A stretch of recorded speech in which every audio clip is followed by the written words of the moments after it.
I'm all like thinking about. Okay, welcome to DGT Live. I'm your host John, and welcome to our very first uh inaugural what is this called episode. What's wrong with me today? This is our very first inaugural episode of our little mini series called Director's Cut. This show, we're going to focus on a singular director and kind of, not just talk about the movies, and I'm sure we'll get into the movies that they have done, especially this one, because I think he's only done 3 movies. But we, kind of focusing on his life, or he or she's life, and their kind of rise to prominence. And joining me today, just myself and the writer director of June and founder of Rad Entertainment, Mr. Tony Walters. Thanks for coming on. Hey, thanks for having me. I'm really excited to talk some movies. Absolutely. Now that I'm done screwing up the intro, I could now introduce my other guest. As normal for DGT fashion, I have the Stone Tangerine Express IPA. I have 2 of these bad boys, and thank you, Mr. Christian from Northwest Beverage, for hooking these up. Tony, you got someone with you today? Oh, I've got the classic Pabst Blue Ribbon. Oh, it's in a bottle. Yeah, in a bottle this time. In a bottle. I felt like treating myself. Return of the Mac, huh? Hey, they got really cool labels nowadays. Trying to keep up with the craft beer stuff. Yeah, if they can't make the craft beer, at least they can make the craft labels. Right. Hey, well, it works for YouTube, right? The cooler the thumbnail, Dude, ever since the other day when we were like, I don't know, when you guys were making fun of me for drinking Pabst, now every time I click on a YouTube video, there's a Pabst Blue Ribbon commercial that plays before it. I've never seen a Pabst Blue Ribbon commercial in my life. Oh man, it's that's the YouTube algorithm. Exactly. Now it knows like what you watch, or who's watching it now. It's like, oh shit, Tony's watching, better play the Pabst. Oh man. All right. So Ryan Coogler, this gentleman is younger than the both of us, and he's accomplished quite a bit. Is he? I think he's older than me. He just turned 30. I know you just turned 32, so he might be a little bit older than you, a couple years younger than me. But yeah, he is a graduate from USC. He started off in Oakland, California. I went down like a crazy rabbit hole because I just like binged, as much as you could binge 3 movies. But I was binging not only his movies, but just YouTube videos on his life and just kind of reading up on him in preparation for this, but also because he's just a pretty interesting person. He was a football player growing up, and then he went to this community college where he took this creative writing class, and the teacher told him basically that she hated football players, and she's like, what do you want to do? And he told her that he wanted to be a doctor. She asked why, and he said, to help people, or, he in his words, he gave a generic answer. Then he did this creative writing piece, turned it in. And I guess that night she called him and said, hey, after hours, she said, you need to come down here. And he was worried that, he's like, oh, there are going to be police involved or something like that. Like he was freaking out. But she basically said, you need to be a screenwriter. And if you watch any of the, I don't know if you have watched him on camera before. I mean, he's a well-spoken dude, but he is just a dude. He's just like a dude. He's like you and I talking. He's like talking to anybody that I grew up with, especially from, California or Las Vegas. But this guy has the ability to make these movies that are so lived in, so vivid. They're just absolutely incredible. Did you get a chance to, have you seen anything with his background or any of his interviews? No, I haven't. I saw a little bit of his interviews for Black Panther, just on like the press circuit and stuff like that. He seemed like a really good guy. And just some of the people that I follow, as far as like podcasts, things like that, like the Collider crew, all have like really great things to say about him and him off camera, like how great of a guy he is. So yeah, I know him more through his work than I have. Like I didn't really do much research on him as a person, but I did binge watch me some Ryan Coogler. Absolutely. And I mean, we could kind of, loosely talk about it in succession, I guess. That makes the most sense, even though it's more of a focus piece. But yeah, he started off, I think he was a bouncer at the time. He was a security guard. I mean, he's a football player. He's a big dude. He was working as a bouncer in, I want to say, in 2008. That's when the Fruitvale shooting took place. And one of his buddies called them because it was 2008. It was New Year's Eve, 2008, going into 2009. And one of his friends called and said, "Hey, on the Fruitvale train, this just happened." And I guess he didn't, obviously he didn't know the person. Now I'm blanking the name of Michael B. Jordan's character, Oscar. Yeah. He didn't know him, but I guess he knew people that knew him and stuff like that. And so he obviously, with that and going to school and everything, that's what he decided to focus on. He's also done a couple shorts. I watched, one of them was called like Locks or something like that. And it was all about just like, it was people walking in the street and like all of them had dreadlocks. And then one of them wound up like shaving their head to donate it to it was very art student. Yeah. But it was cool. But it had that Ryan Coogler flair where it was like, especially like watching Fruitvale Station and Creed, which we'll talk more about later. His style is just, it's like you're walking down the street with a buddy. And you feel, you smell it, you feel it, right? It's just like definitely. That's a perfect way to describe it. I mean, we'll get there on the movies as a whole. But the first movie that I was introduced to was Creed, and I fell in love with it. It became my favorite Rocky movie, which I didn't think was possible. I think it's Stallone's best performance as Rocky, and I love how just down to earth and the people feel real. Like none of the people in the movie feel like actors. They all feel like that they're people who are living, breathing people that I could, run into on the street. And that's why I love his movies as a whole, like all three of his films. And in the beginning of watching Fruitvale Station, I don't know if you've seen this movie, but like when him and his girlfriend are sitting in the room, and I was almost a little nervous that I was about to watch like Kids 2. Did you ever see that movie, Kids? Dude, that's exactly how I felt. Oh, that's so weird. I was actually watching it. I just watched it. I just watched Fruitvale Station yesterday for the first time. And in that opening scene with him and his girlfriend, I seriously was like, God, man, this has a Kids vibe so much. Like I really, really thought that. That is so crazy. Yeah, that's great. See? Oh, hey, I don't know many people who have seen that movie, so that's great. Yeah, we should do a podcast together. We should do a podcast together. Yeah, give me a reason to revisit that movie.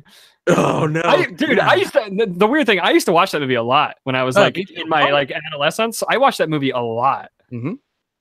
Absolutely. I did as well. I don't know. I don't know if I could sit through that again. Now, I mean, I'm probably looking at it from like an old guy father lens now, but at the time I was like, yeah, that's like my everyday.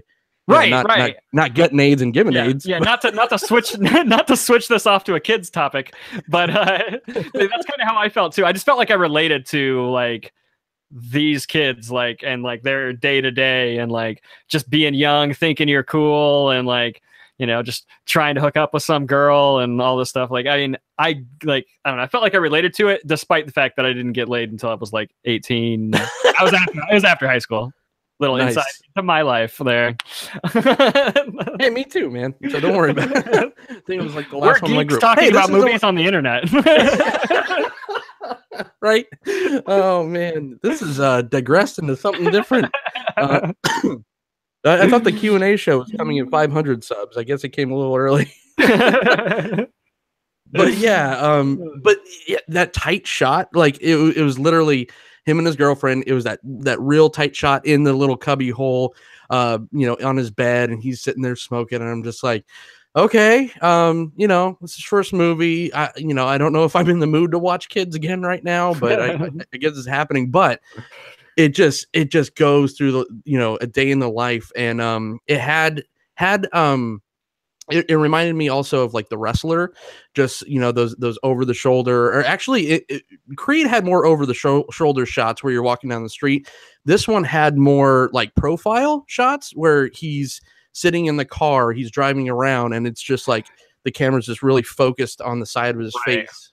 I thoroughly enjoy that style of filmmaking. I Mhm. like the conversations not being like cutting back and forth with the people talking. There's a lot of shots that are just holding on to people having a conversation and doesn't cut back and forth between the two. I really appreciate that. Those are the things that I appreciate as a cinematographer are the simplicity of it. Like you don't have to like shove it down people's face like with the camera work. Like you can just be really simple and get across so much emotion as long as you have a director and you have actors that can take direction really well and just be so natural. And that's what Fruitvale Station is. Fruitvale Station is the most natural movie I think I've seen in a very long time. And like the sequence like with him and that dog, like just to like get your tears, like you already know, like if you know anything about like the events of Fruitvale Station and you know the movie, like you know this kid's gonna die by the end of this movie. Mhm.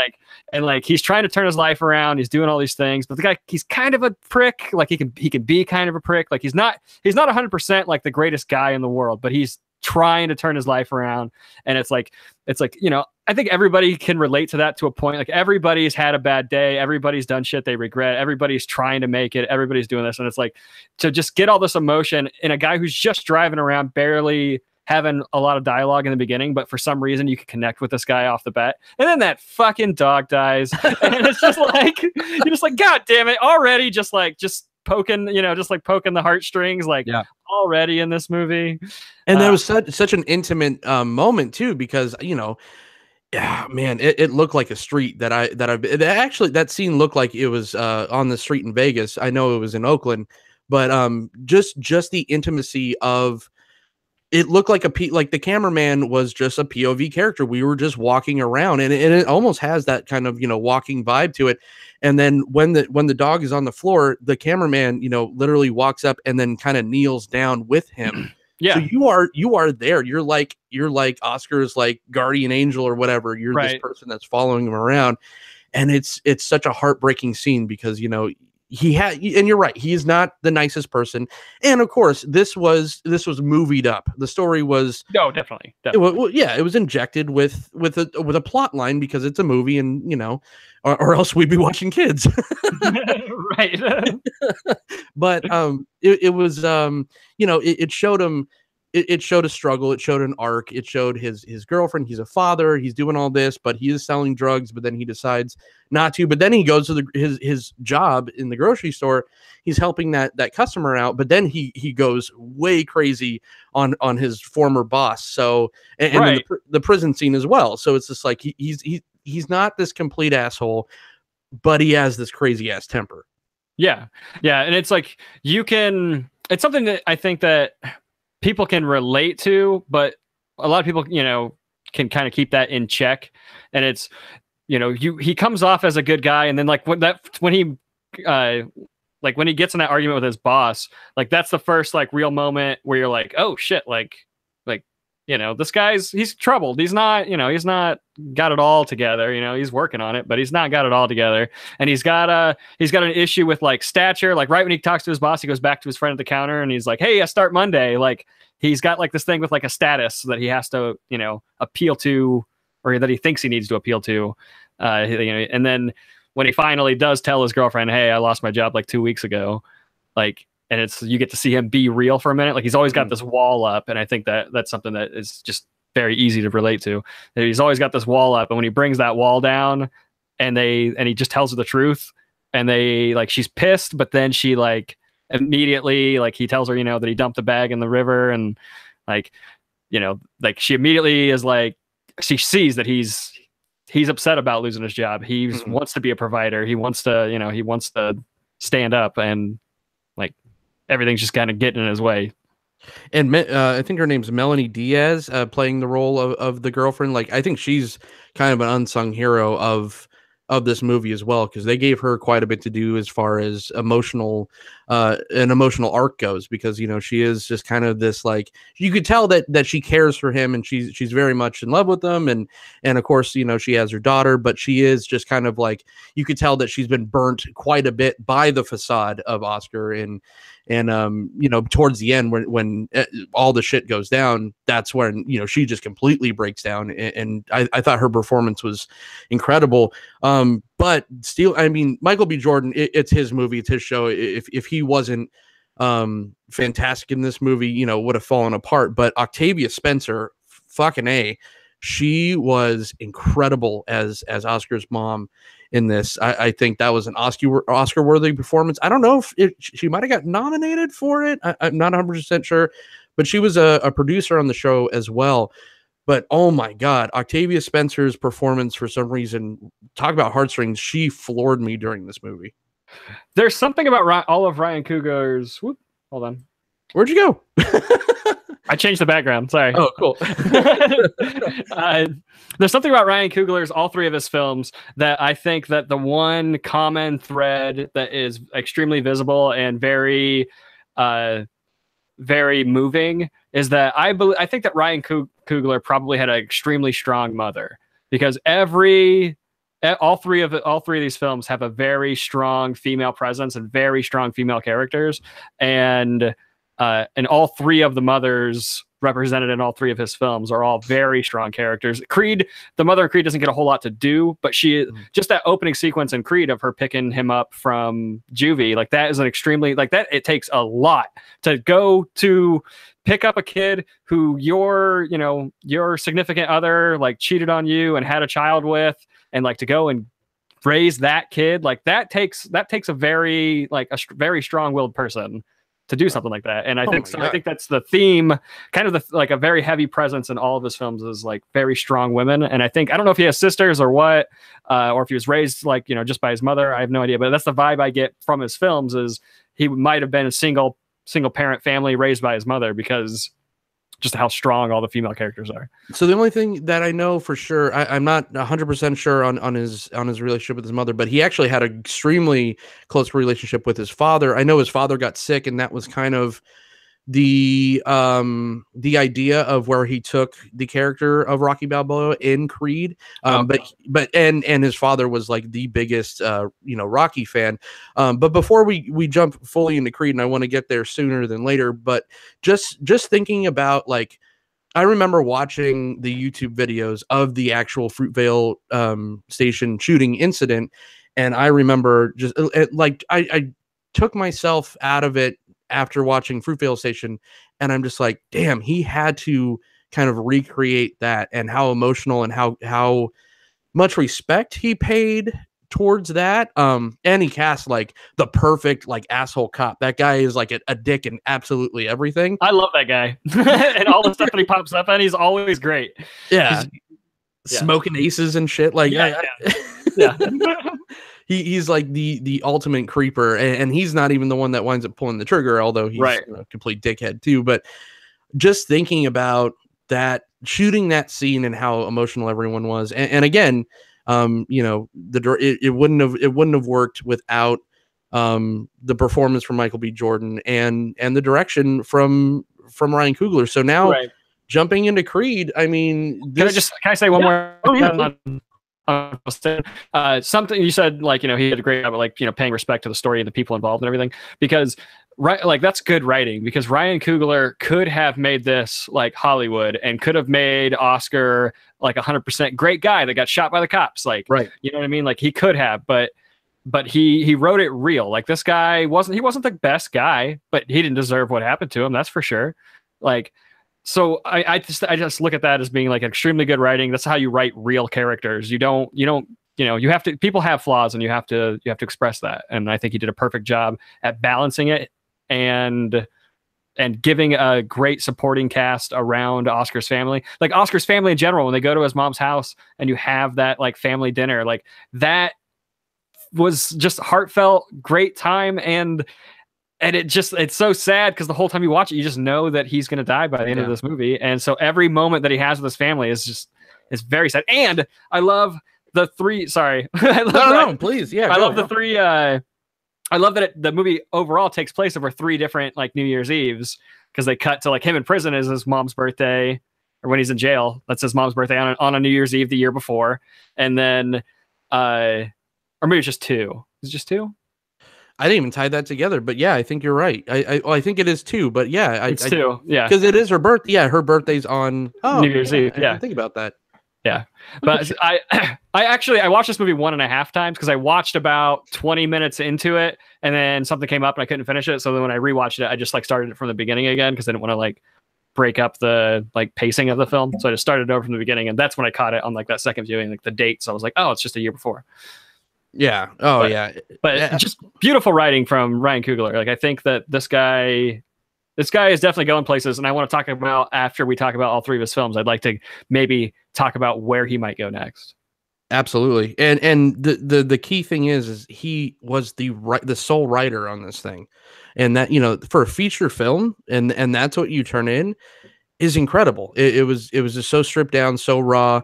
And you know, same thing with his next film, Creed, which I'm just pulling up real quick because I think, let's see, story by Ryan Coogler. I'm sure I know he had influence and input from Sylvester Stallone, but I mean, why wouldn't you? Yes, it's stories by him, screenplay by Ryan Coogler and Aaron Covington. Yeah, Covington. Yeah. Yeah, and I'll be totally honest. I'm not the hugest Rocky fan. I used to watch the first one a lot. I like the one with the Russian in it. I thought it was funny. You know, it's just like I never saw what, Balboa. I probably should have. Rocky Balboa. It's not that great. I mean, it's better than some of the other Rocky films. For me, I really, to be honest, out of all the Rocky movies, the only one that I really enjoy and rewatch from time to time is Rocky, like just the first film. Mhm. But I have seen them all multiple times in my childhood. It was a kind of a favorite of my grandfather's, so we used to watch that a lot. So I've seen all of them. I've seen Rocky Balboa maybe just the one time. Balboa has Milo, what's his name? Oh, Ventimiglia in it. Yeah, from Heroes. Yeah, as Rocky's son. But he's kind of just like a crybaby in the movie, and I don't know. Rocky Balboa is at least its credit. It's better than a lot of the sequels because it is like it feels more like a Rocky movie, just down to earth. Some of the sequels got a little bit extravagant and a little ridiculous, and well, they were products of their times too, right? Yes, they were very 80s, they were very 70s, they were very 90s when they came out. But you know, this one was just as you mentioned in the beginning. What's her name? You know, Claire Huxtable from the Cosby Show. Priscilla Rashad, maybe. Oh, okay. Yeah. Yeah. You know, she reprises her role. She's one of the two that do. And that dynamic and that dichotomy is fantastic, and it's riveting. And right away, you know, they make Adonis Creed this person that's a successful businessman. You know, he starts out and he's a suit and tie kind of guy. He is very intelligent, which this was kind of an ongoing theme, I thought, with you know, going into the next movie we're going to talk about, Black Panther, with Eric Killmonger. You know, he wanted to make sure that this wasn't just some street thug, that he's a very educated person, but you know, he's kind of, you know, running the underground fights, you know, like the pikey fights from Snatch. Right. Yeah. Down in Mexico. Yeah, the Tijuana fights. Yeah. And he, you know, the life's not for him, so he's gonna go try and do it. And it's just, oh man, I've never been to Philadelphia, but I feel like I've been to Philadelphia now. Like I fully agree with that statement. This movie, like the city lives and breathes throughout this film, and it's the city itself is almost a character, and it gives like, you know, Ryan Coogler, somebody who's, you know, not from Philadelphia, was able to capture what I feel like the heart of that city is. Like, I feel like I've been there. It's great to follow the perspective of an outsider throughout Philadelphia, because like all the Rocky movies were about Rocky. He grew up there. Like, you know, he lived on the streets. Like, you know, I mean, he had to fight to survive kind of thing. Like, you know, that was his motivation. Where, you know, Adonis, his motivation is completely different. He grew up in a rich household, like, you know, lucky enough for him, but, right. You know, was able to become a, you know, very intelligent person, you know, but, you know, he had all the things that were given to him that a lot of the fighters that he has to deal with were not given to. So that's the main drama kind of throughout the film, is that he's not a respected fighter because he was, raised with a silver spoon up his ass, but he really wasn't. Right. And he's something Johnson, right? It's Donnie Johnson. Donnie Johnson. Yeah. Donnie Johnson from the Bronx. Don Johnson. It was now, and none of these movies, none of the three movies were flawless, and there were some, I think, some plot issues with Creed. One of them was his motivation, where he tried the life, and maybe it's just me, correct me if I'm wrong, but he tried the life of the straight and narrow businessman. I think he did that more for the woman that raised him, but then he that wasn't good enough, and so he wanted to be the best, but on his own merit. So he wanted to step out of his father's shadow to kind of step into his father's shadow. I think was a little hazy. His motivations are that he's just chasing his father. He grew up without him. Everybody else knows him. He's famous, but he never knew him.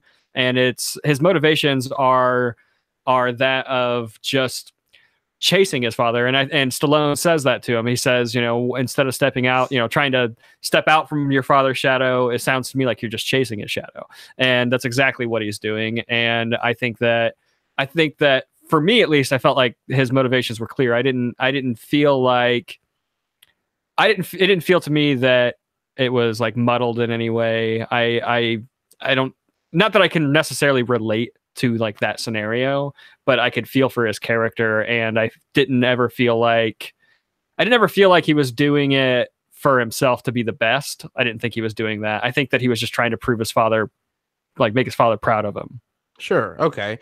And then the other kind of, this is just things that I didn't care for the most. I felt, even though that Tessa Thompson gave a pretty good performance, I felt like the romance was the weakest part of the structure of the storyline. I felt it was just kind of tacked on, kind of McMovie Town, because you have to have a girlfriend or a boyfriend, it's just like, so that was a little bit, if it was just really about Adonis and Rocky during the whole thing, I don't think the movie would have been any less great for it. Arguably, I think it would have been a little bit better. I think I understand where you're coming from. It is definitely the weakest as far as the storylines throughout the film. It definitely is, but I don't think that's from her character. It's maybe just a little bit in the writing in that aspect, and maybe there's just some scenes that are cut from the film that maybe if they were added it would have helped out, because I think that her character is fantastic. I think that I absolutely love her character. I think that she's extremely another example of a really strong female character. I think that Ryan Coogler is just really great at writing strong female characters. Mm-hmm. And I think that I love their very first interaction where he's telling her to that their music's loud, and then she just cranks it up again. I love that. I like that she's going deaf, and so, but she's bleeding for her passion, that she's, still writing music, even though she knows she's going to eventually not be able to even hear it. So Shakespearean, Yes. I absolutely love that. I think that's really great writing, but their relationship, I do agree, their relationship between the two of them is weak. But at the same point, I mean, I just rewatched it last night. The movie doesn't necessarily focus too heavily on their relationship. They have, a bit of drama at one point in the film that is a little bit just kind of like Rocky in a scene that you don't even see goes to her and is like, hey, and yeah. But this is the funny thing. When watching it last night, that scene when Rocky's in the hotel room with him and he's looking at the door and he's waiting for Bianca to come to the door. And he's like, why do you keep looking at the door? That scene is really funny. And but when she shows up and he just leaves and he's gives him that nod. The only thing I can think about that is that Rocky didn't do that because he cared about their relationship. Rocky did that so that his fight was going to be good because he didn't want that stress lingering over him when he went into that fight. I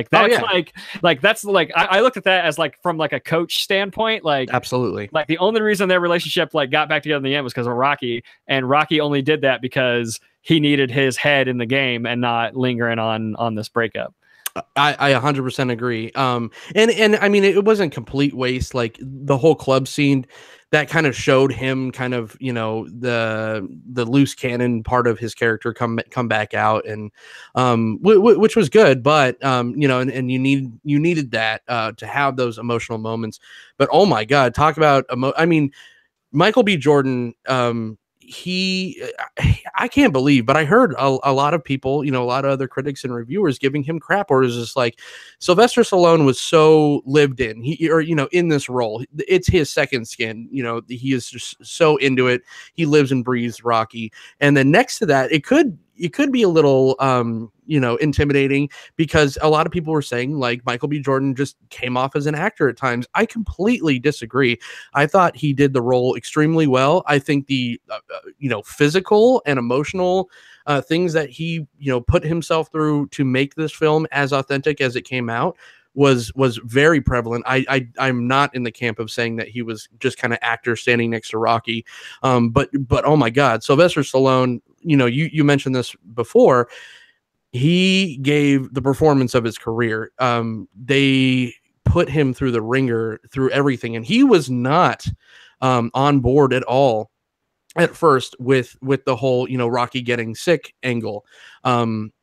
But, you know, I guess, you know, that was extremely important to Ryan Coogler because of his own experiences, where it kind of stayed in. And I just think the movie, I don't think it was a cheap ploy, because I heard a couple of reviews before, because, you know, this movie's been out for a while, you know, it was like a cheap ploy just to get some more emotional moments. No, I thought it was completely appropriate, that story arc. And you got to see the cracks, you know, if you will, in Adonis kind of become a scared boy in some of those scenes. And I can't say enough about his performance, or both of their performances. I made the mistake of watching Fruitvale Station right before watching Creed. So I was already like kind of emotional after watching Fruitvale Station. And then those scenes, those moments in Creed, those made me choke up a bit where they didn't the first time I watched them. Absolutely. But this time going through, you're right. It very much, you know, Rocky, he looked Rocky as a father, like probably the first father figure that he had, you know, in his life. And to see Rocky not want to, you know, fight this battle, not fight this cancer, like tore him up. And I love that about the movie. Like when watching it the first time, I could see maybe where some reviewers got that, like, oh, okay, we're just like gonna pull out some more heartstrings and kill off Rocky. But I love that Rocky fights through. He doesn't die in the end of the movie, because I really thought, okay, Rocky's gonna die in this one, and then Creed 2 will just like carry on with Michael B. Jordan and just throw Rocky out of this thing. But that's not the case. They let Rocky live. Whether or not, I don't know. I know they're shooting Creed 2 now, but it's not Ryan Coogler directing, so I don't know how. Yeah, it's Sylvester Stallone again. Stallone's directing, or you just write it? I think he's doing both. I'm okay with him. I'm okay with him directing it. I really am. I think I'm curious to what that'll be like. But he directed all of them except the first one and Creed, right? Right. I think so. Yeah, I think he directed. Yeah, he didn't direct the first one. He wrote the first one, but he didn't direct the first one.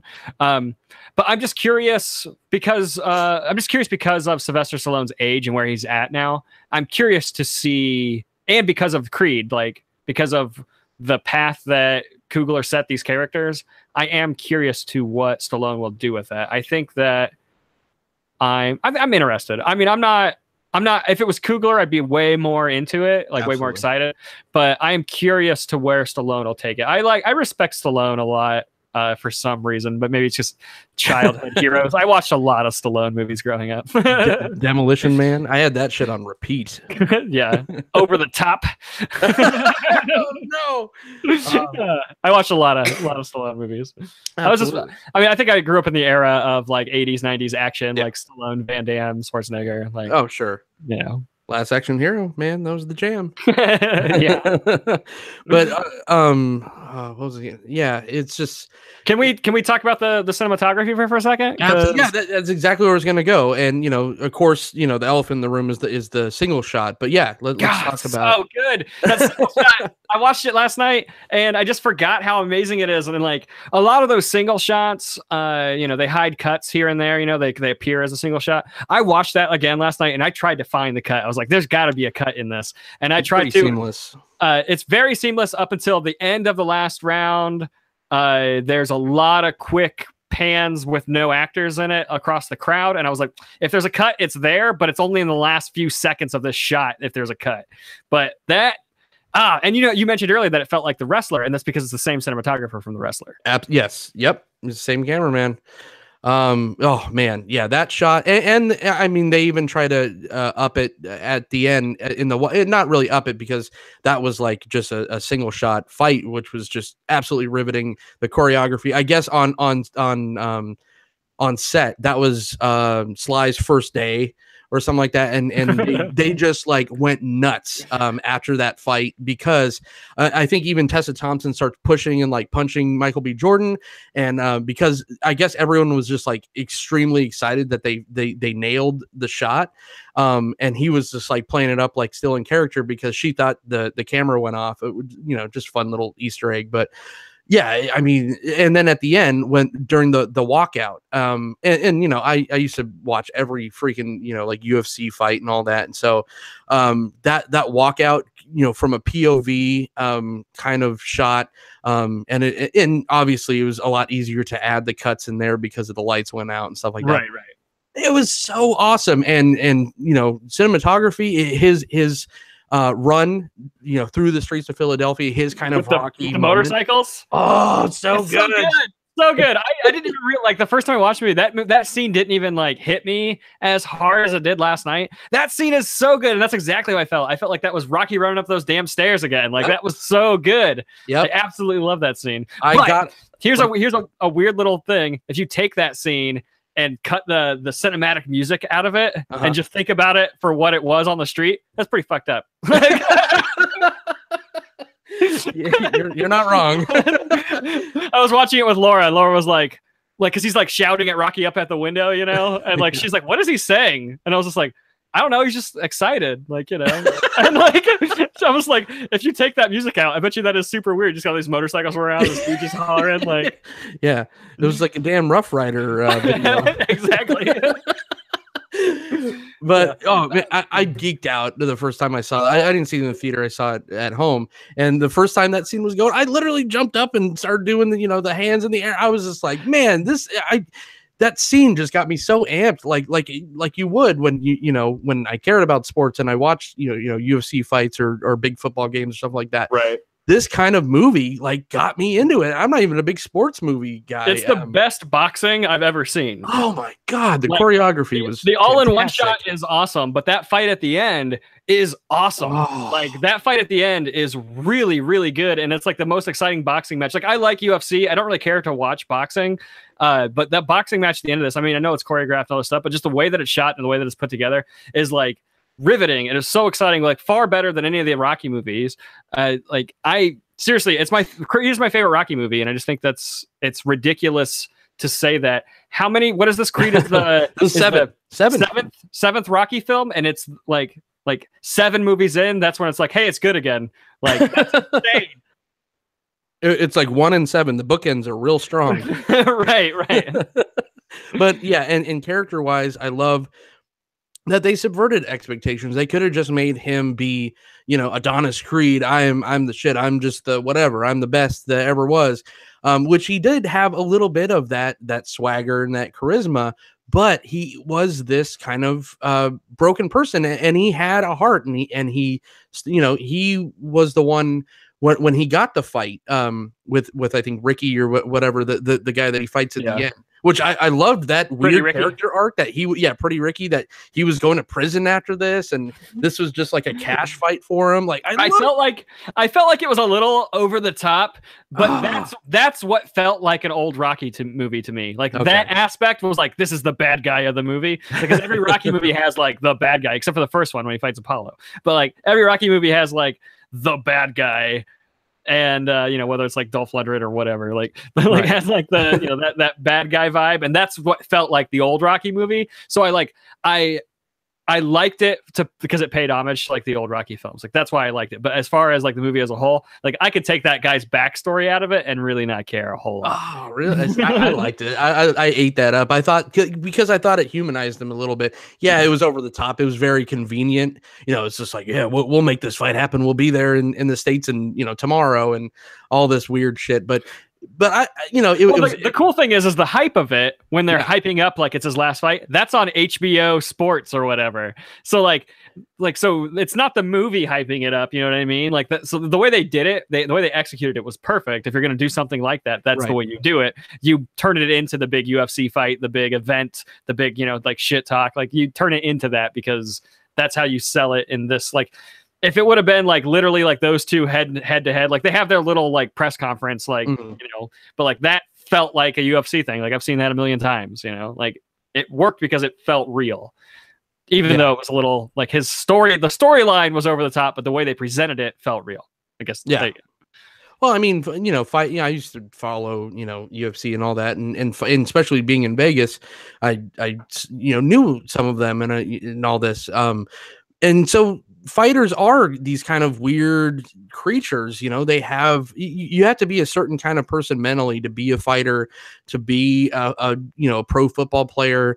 You're taking a lot of damage, and you have to be. It's a violent thing. You have to be a violent person, and there is some correlation to why football players and UFC fighters and boxers turn out to have records sometimes is because you have to be that person to turn on, and for your profession you have to punch someone in the face or you have to strangle someone until they tap out. So I bought that. I bought Adonis's arc, and I bought the other fighters. I love that the first fighter that he just steps in the ring with, where he's just like I'm the best. It was the guy from Fruitvale Station that's like actually next to him. It's his friend in that, and he knocks him on his ass like right away. Like when that happened, I'm like, oh, this is not gonna be just your cookie cutter Rocky movie, and I completely appreciated that. Small little side note, Creed 2 is directed by Stephen Caple Jr. Okay. Directed The Land, which I've heard of but not seen. All right. Fair enough. I didn't even check the chat at all. That's what I was just doing too, was checking the chat. I haven't seen it. Yeah, there's nobody in there. It's fine. Okay. All right. So let's. Do you have any closing thoughts on Creed before we move on to the third movie in Coogler's portfolio? Not really. Just that Creed is my favorite Coogler film. I think it's out of the three, it's the most perfect. I think. I mean, it has every movie has its flaws, but I think that Creed for me is my favorite out of his movies. I'm gonna save that to the end. No spoilers here. I'm gonna tease our 0 people in the chat a little bit longer. But let's jump in. Hey, Man Cave MTG, he's here. Oh, and hey, what's up, dude? And Sam Little's here too. They're just they're not speaking up, but they're watching. Hey, what's up, guys? Hey, Sam Little, thanks. You're a new subscriber. I saw that right before we went on, so appreciate that. So jumping into Coogler's third movie, and his latest movie right now, that is, a little tiny movie called Black Panther. I don't know if you heard of it, but to go ahead and really review this, I have to bring in my special guest. I'm calling you an audible, Tony. All right, you ready? Okay. I'm ready. So, real quick, just to give his couple of thoughts on this. So I didn't see Black Panther until literally last night, and I took this guy with me. So, world, this is my son. This is Noah. Hello. So you got to put that in so you could hear Tony. Okay. Unless you don't want to hear Tony. Hi, Noah. Am I not? Hello. All right. So he and I went and saw Black Panther last night. So, Noah, yes. What was your initial reactions of Black Panther? I thought that since he still is, since he used to be my favorite, Oh, sorry, buddy. Yep. Come down here and talk into the microphone a little bit. Since he is my, one of my favorite, superheroes, I'm just like, whoa, he gets his own movie. This is amazing. And straight off the bat, I'm just like, this is going to be the best Marvel movie I've ever seen. It was just a really good movie and like really good editing and stuff like that. Yeah. And what was your favorite part of the movie? My favorite part was definitely the end when they were... Spoiler alert. Of course.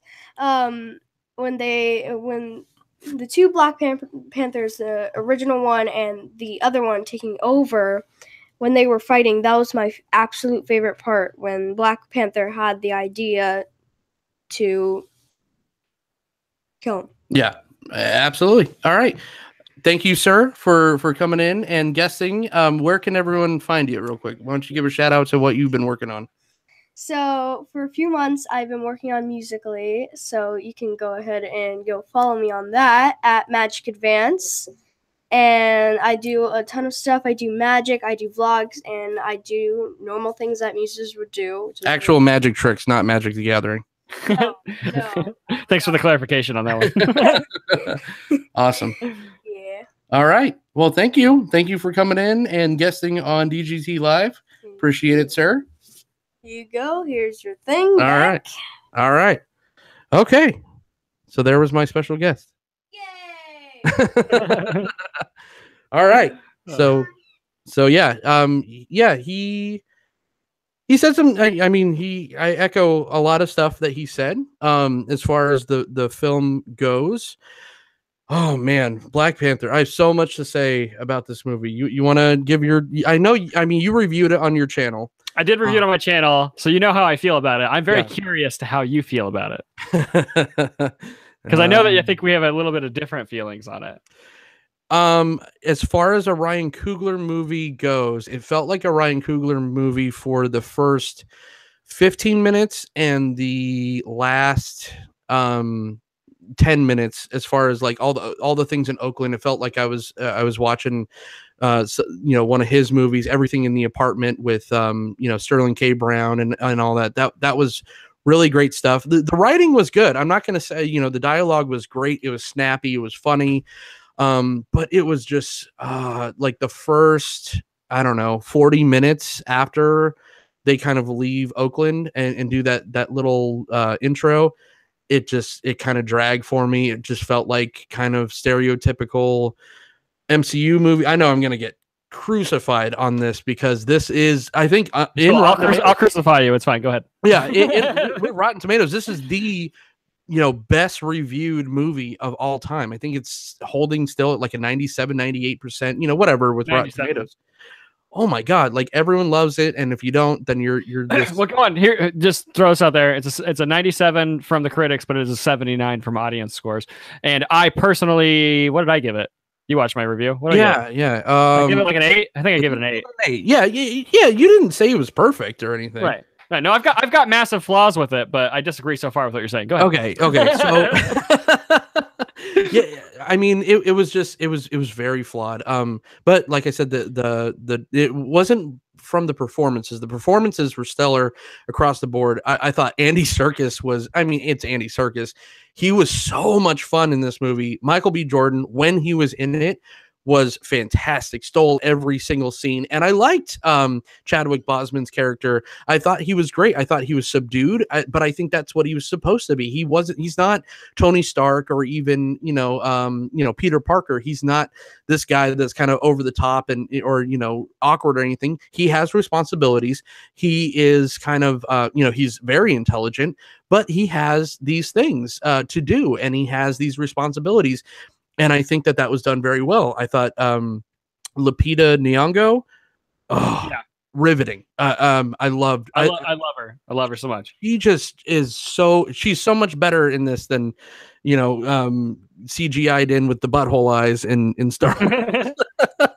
she has a lot more to do in this, to be fair. She's a beautiful lady too. And even freaking Michonne from Walking Dead showed up. Yeah, and she's awesome in it. She's totally awesome. Man, absolutely love her character in it. The guy from Get Out was fantastic. I loved his story arc. All these pieces were great. But editing wise, pacing wise, I thought it was a little bit of a mess. It wasn't a mess like I thought Last Jedi was a mess, where it was just like edited really frantically. This just was a little bit of a slough.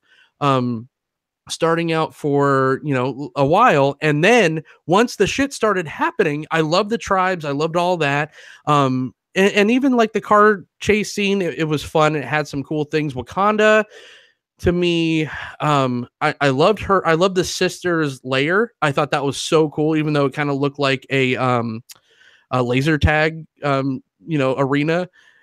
But I thought it was pretty cool. But for the most part, I had a huge problem with the CG. I thought the CG looked dated, and I think at points it looked like a Star Wars prequel. The throne room reminded me of Phantom Menace. And I yeah. I'm not making friends here. I'm sorry, I had a problem and I'm sorry, my son's favorite scene, the fight in the that's the worst part of the movie. On the train looked terrible. Yeah. It was, but yeah, all right, go. I've had my soapbox to shit on it, but hey, all in all, real quick, I thought it was a great movie. I thought it was one of the better MCU films, but just not in the upper strata of some of them. I'm sorry. Okay. Well, you're completely wrong, and that's okay. You're wrong, and I hate you, and this is why. I think that what Ryan Coogler does best in this movie is characters, and I think that all of the characters in the film are great. The only problems with the characters in this movie is that when you walk away from the film, everyone's favorite character is not T'Challa, and the Black Panther isn't the favorite character of his own movie, which kind of sucks.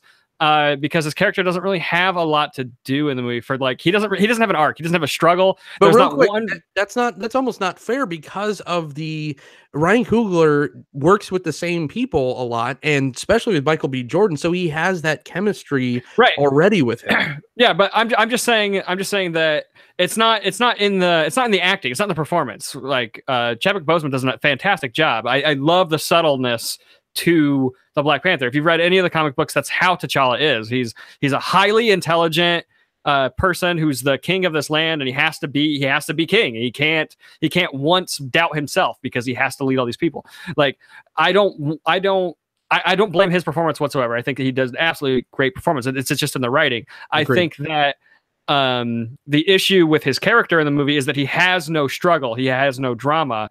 He's like, oh, my dad did this thing one time that kind of sucked, and you shouldn't have done that. Like that's his biggest drama is like, I trusted my father, but maybe he wasn't the greatest guy, but like he wasn't a terrible dude. He had like one mistake, which was kind of a shitty mistake, but it was like one mistake, and like, the dude, whatever. But like, I just think that the Black Panther should have had some greater adversary. Like he should have had something that he had to really do. Like when you think he dies and he doesn't, like you never think he dies. You know what I mean? Like when he fights Killmonger,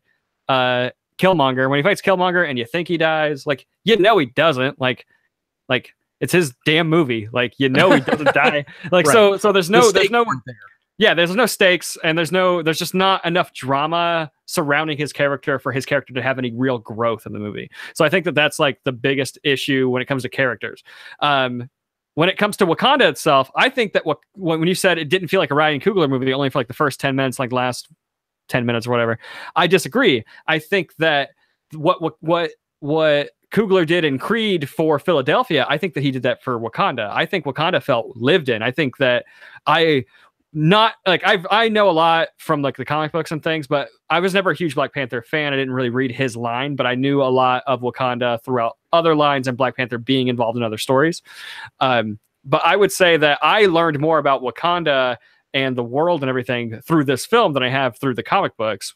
And that's fantastic. And I just think that he did a great job at presenting this world.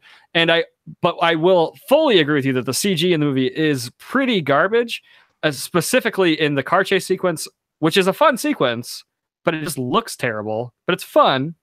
But I also don't like how fun it is. I think that it could have been taken a little bit more seriously. And then it's what they wanted. It's because the Civil War car chase sequence was so cool. They wanted to do it again. Like, that's why they did it. And like the Civil War car chase sequence was awesome. Like, and it didn't feel yeah, like it did. The CG in that didn't look bad because they actually used real cars and flipped them over and all this stuff. Like, yeah, Winter Soldier car chase is fantastic, right? Yeah. But this one is like they wanted to do that kind of sequence again, and it felt shoot in. Like it felt like and like the car explodes and she rides in on like her holding her steering wheel and like slides into the shot. It was like, that's stupid. Like, I mean, yeah, it got a good laugh in the theater. Everybody laughed, but I hate when like serious moments are undermined by like a joke, and it drives me insane in every genre of film. I'd rather the serious moment just be serious, and like she could have died. Like, why can't we just like, why couldn't there have been some drama there? That would have been great. But then the ending sequence with the two Black Panthers fighting and falling through the air fighting, and then they're on the train and they're fighting. All that's garbage. The only good part about that sequence is when he drags them out of the cave to see the sunset, and it's so damn heartfelt and sad and great because of Michael B. Jordan's character and how much development they gave the villain, which they don't do in the MCU very often. And I think that, in my opinion, I like him more than I like Loki. Despite the fact that, you know, he's not going to 100% more relatable, right? Yeah, he's more relatable, and he's got so much charisma. I mean, I know Loki's got a lot of charisma too, but I've never really been a huge fan of the Thor movies or really of Loki, and I understand why people like him. And when Loki was announced as the villain for Avengers, like way back when Avengers came out, I was actually disappointed. Like when they were like, Loki's going to be the villain, I was like, well, why? Like I didn't really care for him to be the villain, but he turned out to be a great villain for that film, and I take back like my original like thoughts on it. Like after seeing the movie, I was like, oh, it's perfect. Like it worked out great. But going into it, like he wasn't really my favorite villain. Like after his first film, I didn't really care about him anymore. Like, but with this one, the sad thing is I loved Killmonger. I'd love to see him in more movies, but he had to die. Like this is one of the few instances where they kill the villain for writing purposes. Like it makes the most sense that he dies. If he lives on in it, it's not as nearly as impactful. Yeah, but man, and that's the problem is, you know, the MCU universe has such a stigma with villains, right? And you finally get just the best one, and I mean two of the best one. I can't undersell what's his face Claw. I can't undersell him enough. He was great. He was so much fun. Like he is maniacal, and he's having he's having fun with every bit of violence. His cool arm cannon was cool. But they killed both of them. So it's like, well, it made sense to kill him off. He was kind of a side character. Context of the story, yeah. For context of the story, he had to die. But I was disappointed when he died, but also shocked, and also like thought it was like a really badass sequence. Like I love like he kills his girlfriend and then he kills Claw. Yeah. Like I loved that whole sequence. Even like when he killed Claw, though, I was like, oh shit! Like I didn't want him to die, but God, that was fucking cool. Exactly. Oh yeah. There was so much, and the guy that plays or the guy from Get Out, his friend, you know, his storyline was riveting too, because it's just like, you know, Claw killed his family or killed his parents or whatever. Daniel Kaluuya, and T'Challa wasn't producing results. You know, he was. I liked the whole. I liked the tribal mentality. I liked that it was the technology was so advanced, but there was still this, you know, respect for ancestral, you know, the traditions and all the tribal stuff was great. I loved the tribe up in the mountains. That guy that plays Chongo or whatever his name is, the leader of that camp. I love that scene. Like when they go up, when Angela Bassett and the sister and Lupita Nyong'o, they go up to go seek, you know, help and to basically give the Black Panther serum to him, because, you know, they knew that he was the only one that wasn't involved with what was going down. That scene where he's just sitting there in that room, where it's just like, I mean, it looked like a Nobu restaurant. It was like branches of wood hanging from like marbled floors and stuff like that. But they're like, no, we don't like technology. But I'm like, it's pretty sleek in there. But it was just riveting. I love his performance. Was so much fun. Right. And who would have thought that? Like, I think that his character in the comic books is like he's a giant like ape dude. Man ape. Man ape. Yeah. And like, who would have thought that Man Ape would have been like such a fucking fantastic character? Like, you're like, I want to see more of that guy. And he's like in the top 10 rogues gallery of Black Panther. So maybe we will see, you know, a turn from him later on. But He was so much fun, and that man in person, like go see like Comic-Con interviews, and like they're like holding the microphone up to this gentleman. He's like very soft spoken and like a gentle giant, but it's like it's funny to see because they can't frame both people. You just see like a hand with this guy's face, right? But it was there was a lot to like, and like you said, character wise, I wasn't expecting to get so much character development, so many characters fleshed out, and us caring about these characters. You know, you said maybe the guard, what's her face, from Michonne. Maybe she could have died, and maybe she should have died, but you saw that struggle because you know the leader of the other tribe that was working with him. Yeah, I absolutely love her character, and I love her character arc throughout the film. I love that she stands by the new king, stands by like her duty. Like I absolutely love that aspect of it. The only thing I wish that her relationship with Daniel Kaluuya's character would have been a little bit more fleshed out, because it's like they have a relationship, but what is it exactly? Like they just talked about it. Yeah, it's a little unclear there, but it still worked with the film. I wish that Daniel Kaluuya's character, maybe we got a little bit more backstory on his character, just a little bit, just to kind of make his motivations just a little bit more solid. I felt like they were there, but like I understood why he was doing what he was doing, but I just wish they would have been fleshed out just a little bit more. And I feel like that's a little bit nitpicky, but because like the characters, I didn't expect to love so many. Like every character in this movie is great. I think every character works really well. Except for, and as I said, except for T'Challa himself, he's the weakest character in his own movie, and that's a little bit of a bummer, but like no fault to the acting at all by the performance. Like his performance is fantastic. It's just a little bit in the writing. I wish that he would have had just a little bit more to overcome.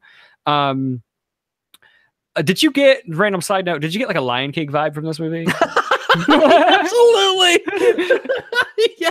And like a lot of times during watching this movie, it was like circle of life. Like, hey, also random side note, that's my alarm clock in the morning. Save it for the Q&A, Tony. We already talked about this.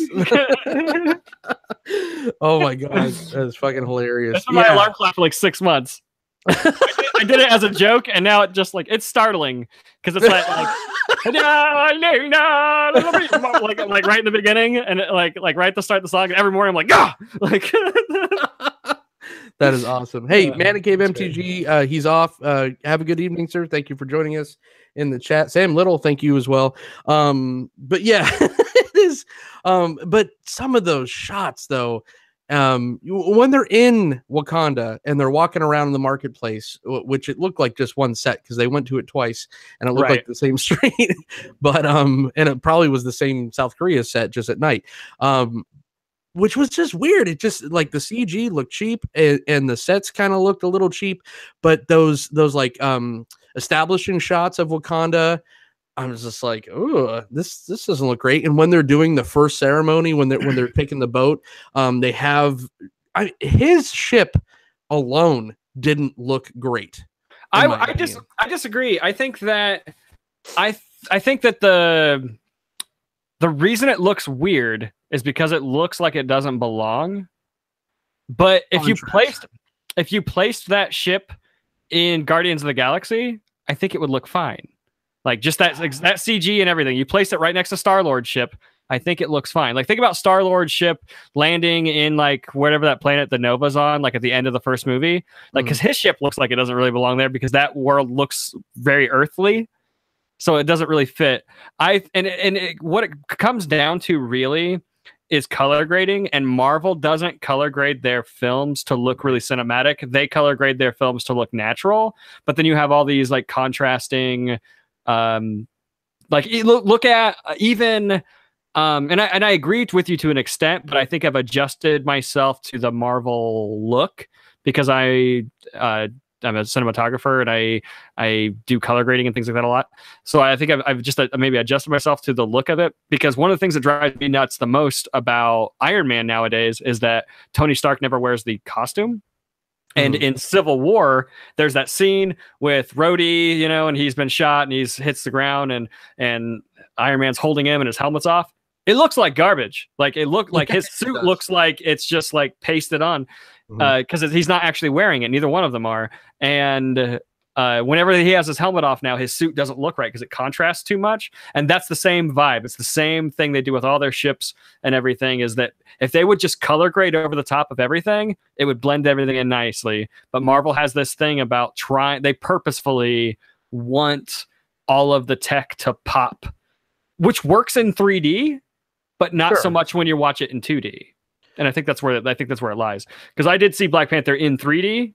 So maybe that's part of the difference too. Because I thought like when they fly into Wakanda and all that and seeing Wakanda, I thought it all looked great. Aside from when they're on the waterfall side and there's like the big cliff and all the people are standing on it. It does look like the people are just kind of cut and pasted onto that cliff. It doesn't kind of really does. Yeah. I could do that effect on my phone. Like that's how that looked. Very, very cut and paste there. But I like his ship. I love the sequence in the end when the ship lands on the basketball court.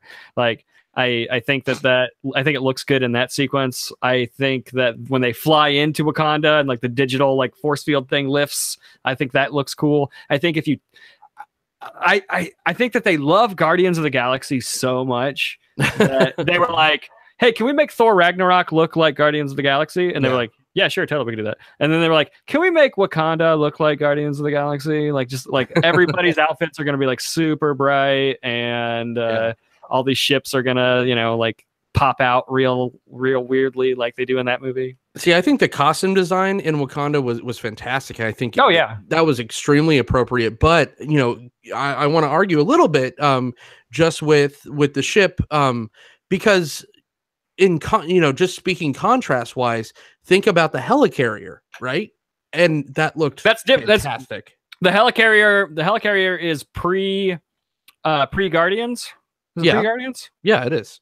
Avengers and Captain America. Right, yeah. So it's pre-Guardians, and that was when they were trying to make everything grounded and realistic. After Guardians of the Galaxy came out, there is very much a shift in CG style and color grading. Like everything's more fantastical now. Yes, everything is more fantastical, and that's the difference. Like the helicarrier does look fantastic and well grounded and all that, but it's because they designed it to be so. I don't think that the CG in the ships and the design of Wakanda are bad. I think they executed it exactly like they wanted it to. I think that the CG in the fight sequences is bad because I don't feel like I don't. But with a movie with this much budget, you got to think, well, they executed it how they, somebody gave the final word and said that looks great. But like on that end, like that ending fight sequence is the worst part of the whole movie for me. Like I can forgive the car chase sequence because it's when they're running around, it's all so colorful and bright and all that stuff. Like I can kind of forgive that, but that fight sequence, like, is just terribly choreographed. Like, and I understood why they were on the train, but now thinking back, even before in the movie when they're looking out at the train as it's going through, even that looks kind of shitty. Yeah. Like that sequence, like underground, looks kind of shitty too. Like, yeah, I couldn't get out of that prequel vibe. I'm just like, oh my god, Wakanda is like Coruscant mixed with Naboo, and I just can't right now because it just I wouldn't have compared it, but now that you say it, now that I ruined it, the courtroom scene does kind of feel that way. And also, even the battle sequence on the field with the rhinos. Yes. Naboo. I get a little, little Naboo. Gungans. Just a little bit, but it's not that bad. It's not that bad. Dude. I was like, oh my god, I'm watching the Gungans fight the droids, especially when they brought out the rhinos. I was just like, oi. And that was the ending to me felt, we're running a little long, but the ending to me felt a little cheap, where it was just like you were building up all this great drama, I'm not stupid. I completely understand that this is a superhero movie and people that want to shove popcorn in their face.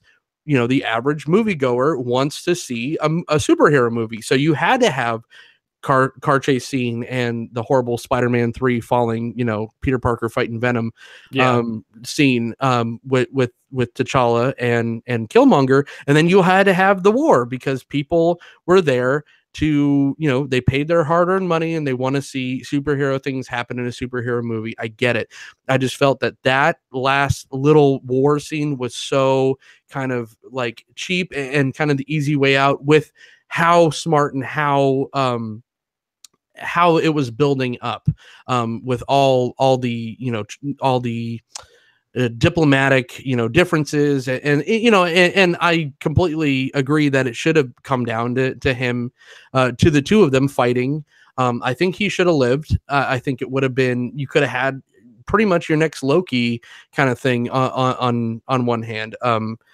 Do you want your villain outshining your hero every movie? Probably not. That's fundamentally, broken. But I just thought that the ending fight scene is just like, yep, we're building up to some cool things. Oh no, we're just punching each other in the face. Yeah, I don't know. I disagree to an extent on that. I think that he definitely had to die. I think it just, as far as the writing is concerned, I feel like it's more poetic that he does die, because his entire purpose and mission was to expose Wakanda to the world, and he felt like Wakanda was selfish with everything they were doing, and which is what happened anyways. Right. Well, that's exactly why. That's why it's poetic, is because T'Challa learns this through him and agrees with him. It's just the way that Killmonger is going about it is the wrong way.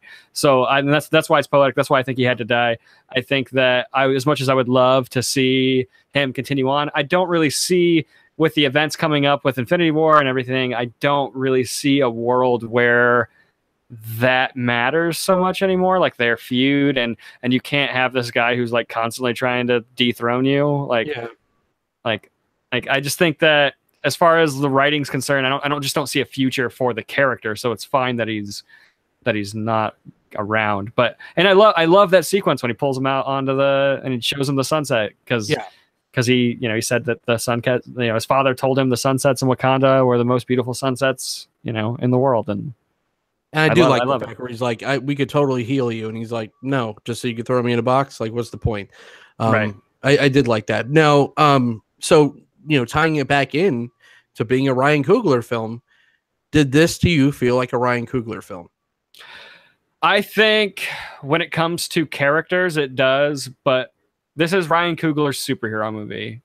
Like, it does feel like a Ryan Coogler superhero, similar to that of like Iron Man 3. Like, Iron Man 3 is a Shane Black movie. But in my opinion on Iron Man 3 is that it just doesn't work. Like, I love Shane Black, but Shane Black doing Iron Man just didn't work. Like, I just don't feel like, it feels like a Shane Black movie, but that movie, just that style just didn't work for me for Iron Man. Sure. Where on this hand, Ryan Coogler doing a Marvel movie, doing Black Panther, I think when it comes to respect for the character of even T'Challa, like, I mean, the way that his character's treated isn't bad. It's just the writing could have been a little better, but like, performance wise, like, and just overall characters, I think the characters and the world of Wakanda felt like Ryan Coogler, as far as just breathing life into characters and world building. But the movie as a whole, it's a superhero movie, and as of the three Coogler films, it's probably my least favorite Coogler film, but that doesn't mean that it's a bad movie. Absolutely. The guy's done 3 movies. Yeah. So, like, right.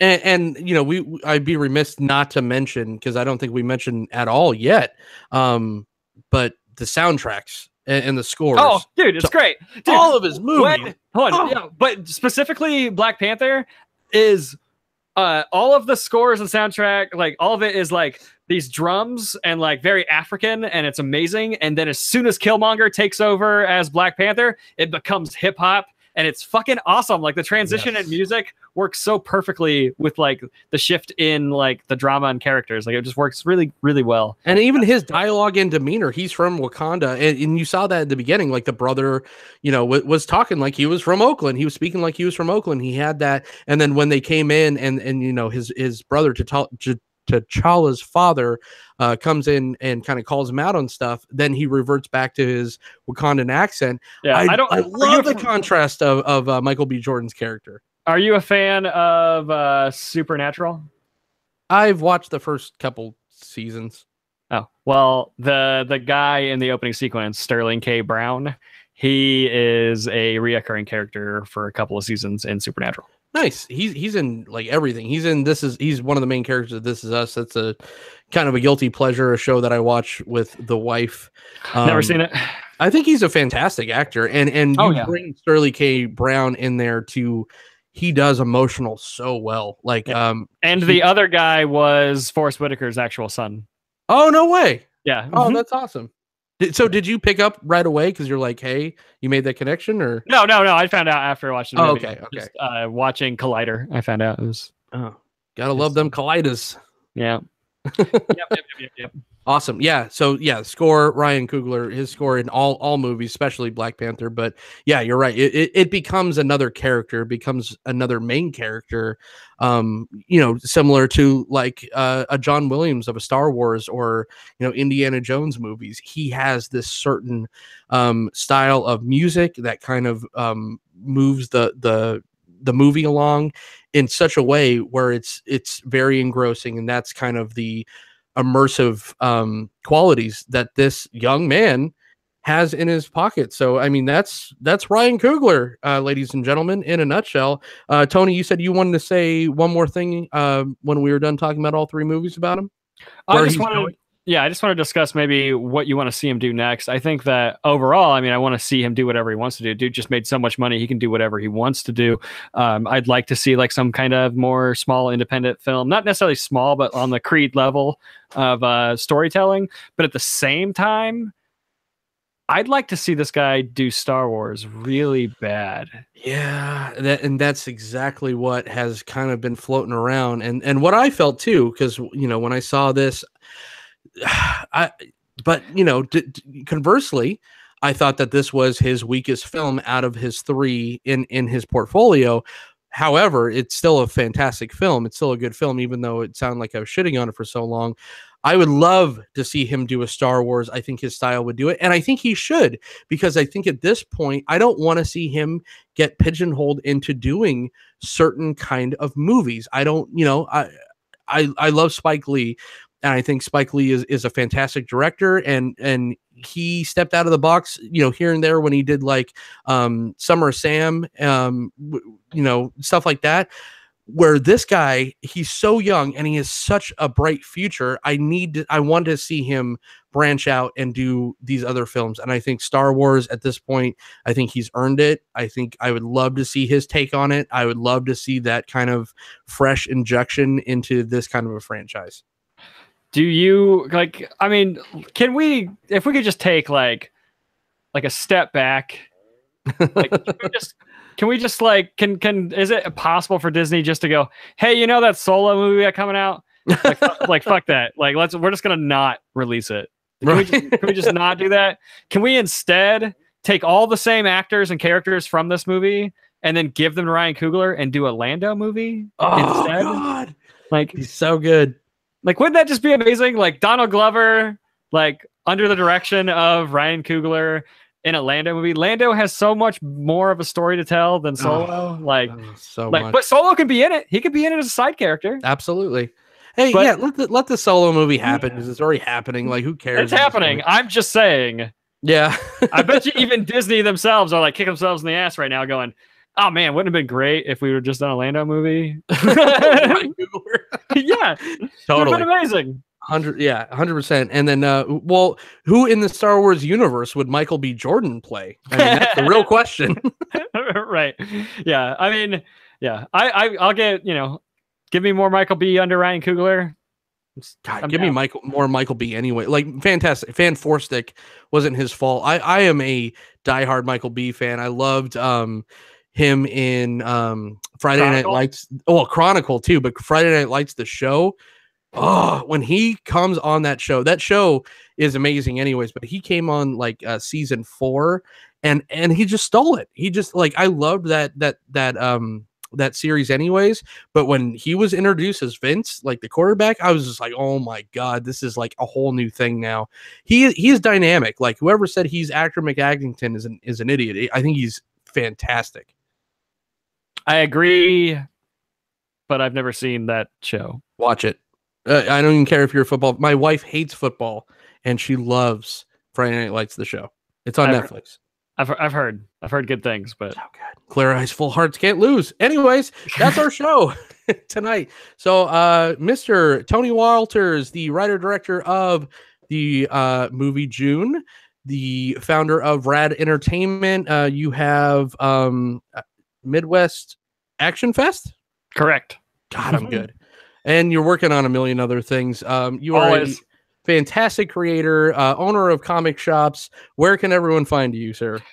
You can find me at Garage House Studios every single day. It's the comic book store. And you can also find me at Rad Entertain on Instagram, Twitter, Facebook, all that jazz. YouTube.com/Rad Entertainment. Come on over, check it out. We do movie reviews, video game plays, vlogs. I do everything. I do too many things. I need to stop doing things. And for anyone that's still watching The Walking Dead, between Rad Entertainment and They Said, we got you covered on Monday nights. Go watch Spoiling Dead with Rebecca, Dan, and Tony kind of moderating kind of earlier in the night. I think it's like 4 p.m. You guys usually go on Pacific Standard Time. It's a little bit later. You guys are on the East Coast. And then right afterwards, you could tune into Dead Guys Talking right here on They Said We Said with Tyler, Dead Guy Ty and I. So whoever, the 3 people that are still watching The Walking Dead, hey, the woman from Black Panther's in it. Go watch the show. But yeah, we between the Tony's channel and my channel, we have you covered. And then tune in on other DGT live shows to see this guy on here as well. So you could find me, Jon Dunning, on Twitter at OrzovDunn. You could find me on Facebook and Instagram at Jon Dunning. So for Tony Walters, I am John. Thank you guys so much for tuning in, and we will see you next time. Bye.